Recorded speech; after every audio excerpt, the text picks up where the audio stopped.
Welcome back to Nick Lenz's Comic Corner Classics, that's known classics. This is episode number 1580 and Doubleshot number 1474. I got two Marvel trades, one that came out just recently, and the other one that came out roughly about 6 years ago. Alright, first up it is King in Black Thunderbolts. This book contains the three-issue miniseries King in Black Thunderbolts plus the Marauders One Shot. Yes, the Marauders had a one-shot tying into King in Black. Now, here's a fun fact about these two one-shots. Marauders, this is actually the first time I can think of that actually had something to do with any of the crossovers. Yeah, the series only been around for a couple years. Outside of the X-Men stuff, like here's one for you. Empire, which is the crossover that came out just before this one. Like, did this book have any tie-ins? That one. Nope. It did not. And you're thinking, okay, what about Absolute Carnage, the series this is the sequel to? No, it didn't have a tie-in from X-Men. Yeah, despite the fact the X-Men are kind of involved in this crossover, they don't do anything, like, in the tie-ins. Like, mostly their involvement is in the main book. Somewhat, anyways. Now, before I talk about the Thunderbolt tie, I have to talk about the Marauders One Shot, which this one shot is written by the regular series writer Gary Duggan. Though I think it's the same artist, if I'm not mistaken. Yes, the artist who does the one shot for the book is Luke Ross.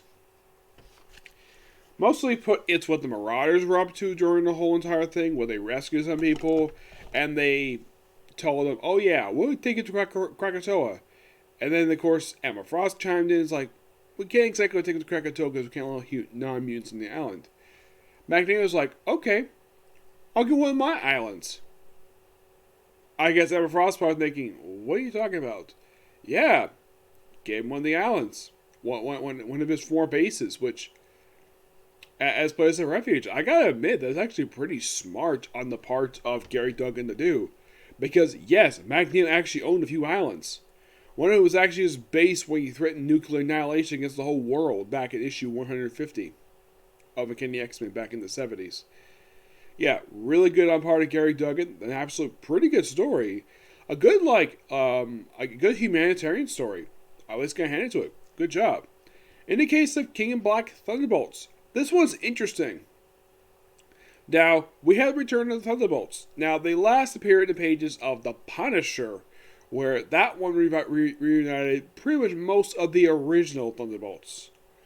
This version is a group of people who act like they basically work for the Kingpin. Well, Wilson Fisk, who's the mayor. And basically their job is, well, they work for him in exchange for basically no prison time. The group is, well, at the start of this, comprised people like Rhino, Star, Mr. Fear, Taskmaster. Yes, Taskmaster. I'm trying to think who else was part of this group. Oh yes, Batroc the Leaper. Yes. So you have an enemy of Captain America, an original character created from the pages of Captain Marvel, which, by the way, after this miniseries wrapped up, she next appeared. I think it was an annual for Black Cat, if I'm not mistaken. Yeah, I think it was an annual for Black Cat. Actually, it was a 2-parter in the pages of Black Cat. Well, apparently she was kept in some casket, and Black Cat just found her, and she just kind of become something related to Black Cat, which is interesting. We also had, now, Mr. Fear in here. Now, who's on the mask here? Now, Mr. Fear, there have been several different people who have assumed the identity. Also, yes, Rhino was briefly part of the group, but he quits after, the second issue. Now you're probably thinking, why the heck would he do that for? And why did he face any consequences like everybody else? Because who would dare criticize him? He's only here just the first issue, and that's it. We have these 2 other characters named Ampri, which this is actually his sole appearance in the comics. And we also have Snakehead. Yes, a character who is looks like a woman who, well, kind of looks like a cheap ripoff of Copperhead from DC Comics. Now, Mr. Fear is a guy by the name. I think this is the original Mr. Fear, if I'm not mistaken. I think so. No, actually, this is the second Mr. Fear. Yes, this is the second one. Yeah, the original Mr. Fear, who is Zoltan Drago. He is no longer alive. Nope. But he is the original Mr. Fear. Yeah, he is the original Mr. Fear. Now, Lawrence Cranston. I don't know if this is a nod to Lamont Cranston from The Shadow.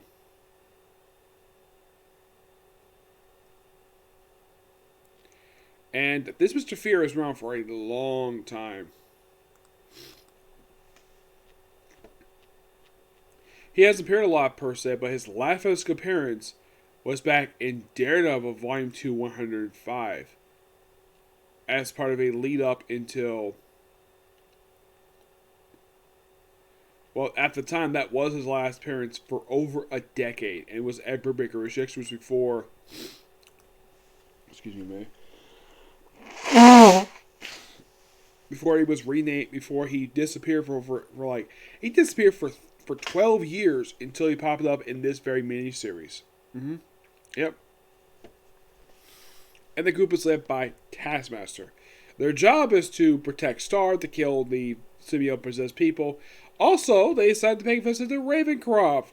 Because of course we gotta go to Ravencroft. And who they meet? Norman Osborn. Now, Taskmaster does know who he is. Star, from her perspective, this is the first time she's ever met Norman Osborn. Which, that's interesting, though. Because she's not been around very long in the comics. She's only been around for like 2 or 3 years. And you're thinking, really? 2 or 3 years? Yes, seriously. Ripley Ryan only debuted like 2 years ago. Yeah, it's only been like actually it's been almost 3 years. So, yeah, and it's actually one of those rare times where Star is not written by Kelly Thompson, who was her creator.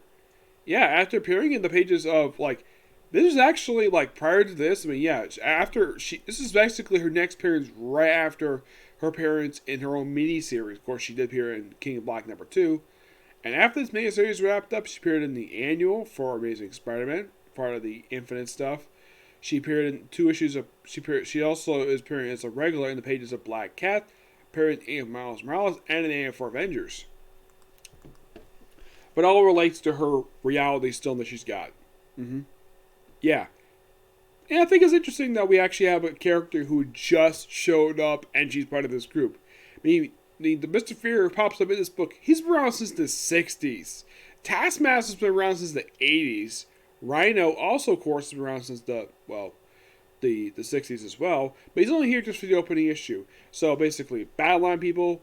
And we see in the back, we see that they're basically seeing Jessica Jones, Luke Cage, and Iron Fist battle these symbiotes. Excuse me. And after rescuing Osborn, they also added a few people to the team with the final issue of the series.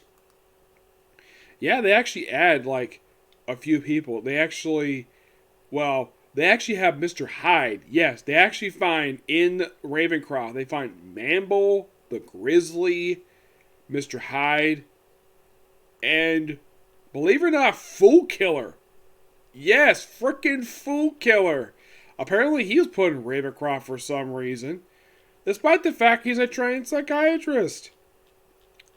Yeah, it's kind of weird though, like, why the heck is he even frickin' here?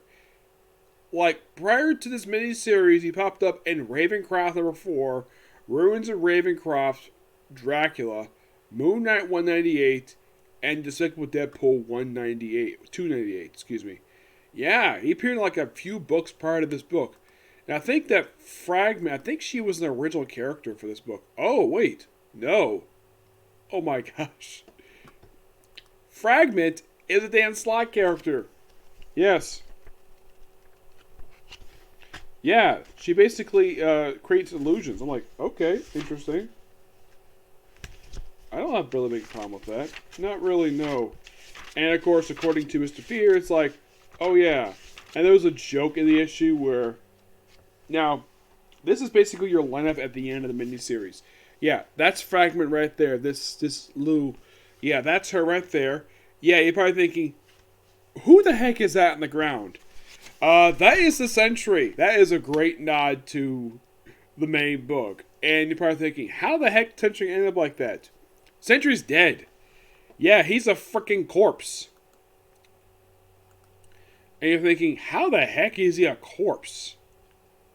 Well, he died in the first issue of King in Black, where, get this, they actually had it where Don Dakotas tried to have to recreate what happened in New Avengers number 2 by Brian Michael Bendis, David Finch, when Sentry grabbed Carnage, dragged him to frickin' space, and ripped him in half. And he tried to do the same thing with Cole. But Cole was like, no, you're not doing that to me. So I'm going to rip you in half. Yes, he ripped Sentry in half, killing him. And Sentry, basically, as a corpse, apparently joins the Thunderbolts. Which I find to be quite hilarious. Yeah, and now you can tell basically, now the one with the bulls, that's obviously Man Bull. The big guy, I believe that's Mr. Hyde. Looks a little different. And of course, Star's here, and well, Taskmaster's got a slight redesign for his costume. I thought the artwork in here was kind of odd. The artwork is done by Juan Ferreira, which it's kind of weird the fact that that's Taskmaster. Yes, it's Vegas Taskmaster. And Mr. Fear, oh my gosh. Like, he does kind of look like normal Mr. Fear. Yeah, and here's the weird thing though. Because the fact Star is a beautiful woman, guess who's the first person to start hitting on her? Batroc, of course. Yes, Batroc is the one who hits on her. And you're probably thinking, what about Taskmaster? Taskmaster's probably not interested in her at all.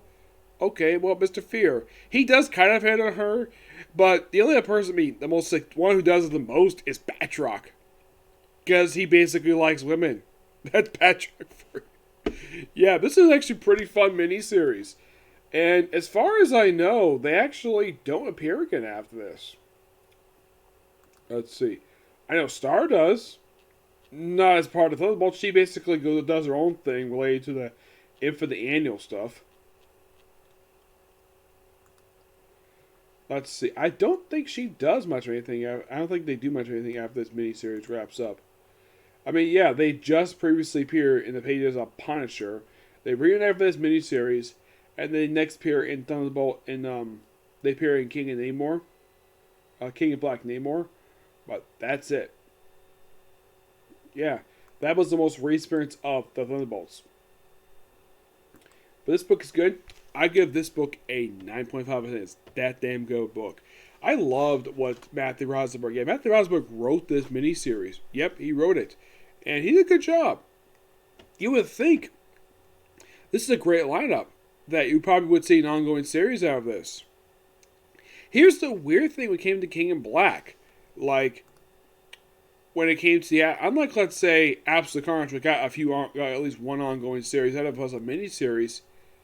King in Black, and this is a shocker, there were no new series started. Well, actually, there was one started in the aftermath after this, and that was related to the Valkyries. Yes. Aside from that, there was nothing. I mean, that was the only thing that got a spin-off book after this. I mean, all I got to see something like War of the Realms that came out a couple years ago. We got a few miniseries, a couple ongoing, but this, like one miniseries, we just wrapped up recently. I'm like, really? Yeah, really. Alright, moving on to a different book. Coming out in the year 2015, we have Jessica Jones, Volume 1, Uncaged. Written by her creators, Brian Michael Bendis and Michael Gallos, who actually were the creative team behind the critically acclaimed Alias series. Yep, the same exact team. Now, there's only one reason why that Marvel decided to launch this series. The Jessica Jones Netflix show. Yep, that was practically the only reason why they did this. Now, this is technically her third ongoing series she's ever had. First being Alias, then being The Pulse, and now this. Mostly put between Pulse and this series, she's mostly appearing in the pages of Avengers. a lot of the time, or appearing in other books related to her husband, Luke Cage. Now, in this story arc, she basically starts alone, by herself, and the biggest question of all, and we read the first issue, like, where's her daughter? Where's Danielle? Well, that's answered by the next issue. Danielle is basically being babysit by her mother. Well, actually, it's her stepmother, and they hate each other. But she has no problem watching her beautiful granddaughter. I mean, what a grandmother would deny seeing her granddaughter? Yep.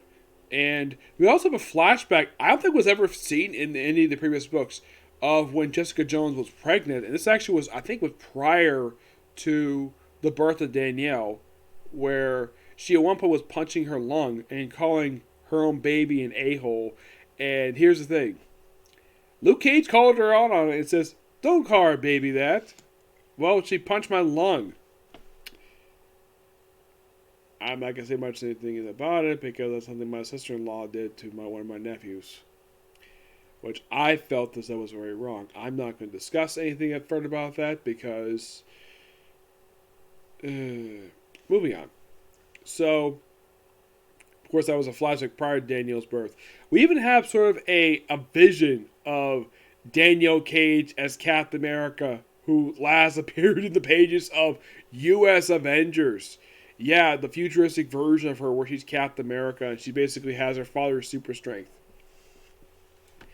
And the story for this one is that Jessica Jones is trying to take on this very powerful woman named Allison Green, who apparently does not like Carol Danvers. And Carol Danvers is Jessica Jones' best friend.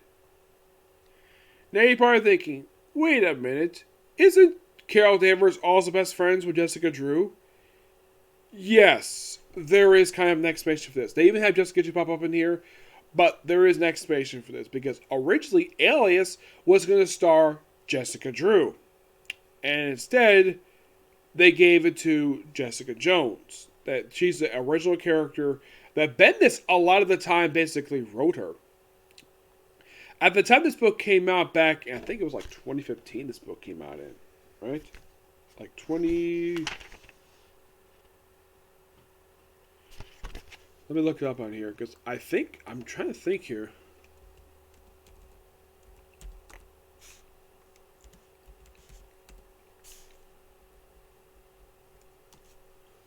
Let's see, this came out in 2016. Oh, I thought it was 2015. Yeah. So...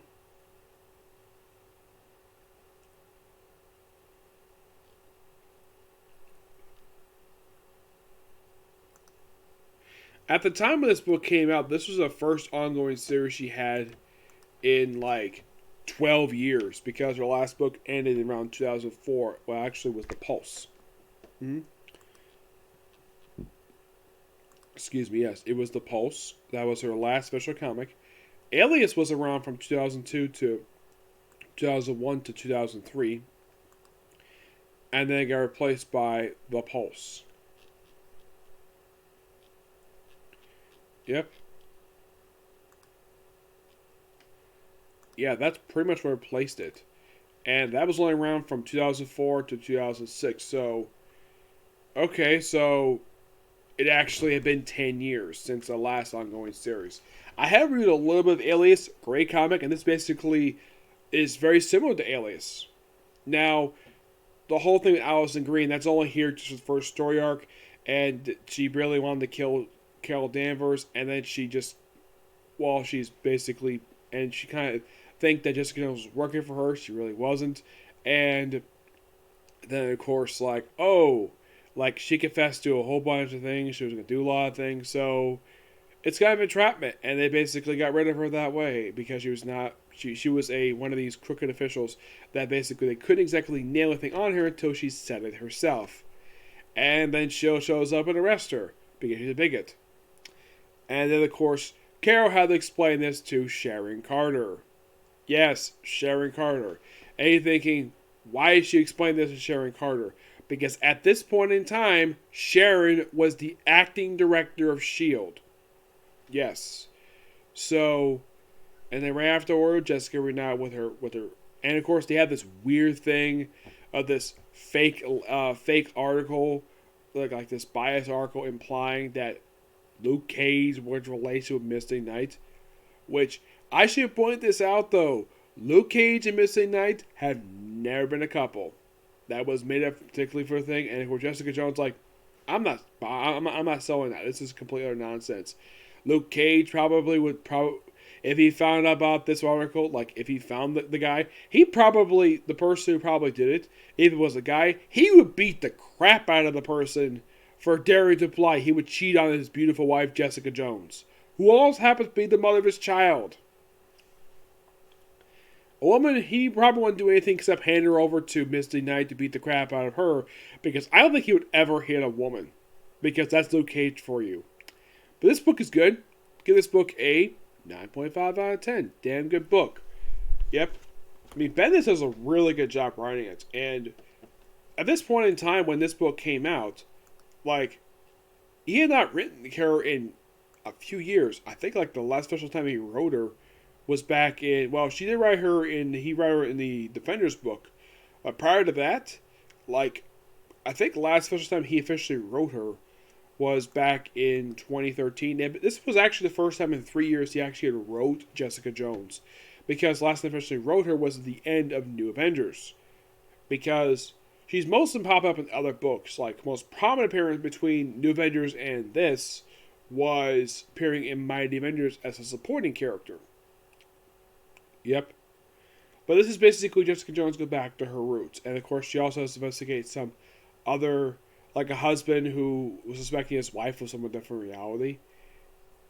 I think that's a nod to what happened after Secret Wars with the whole thing of the multi-universe stuff, which that should be interesting to discuss when I discuss the next couple trades. There's actually overall, like, for this, like, roughly 3 trades left. Yeah. But yeah, that's it for Signal Review. Stay tuned to learn everything from more Comic Corners, okay? Next video. Bye.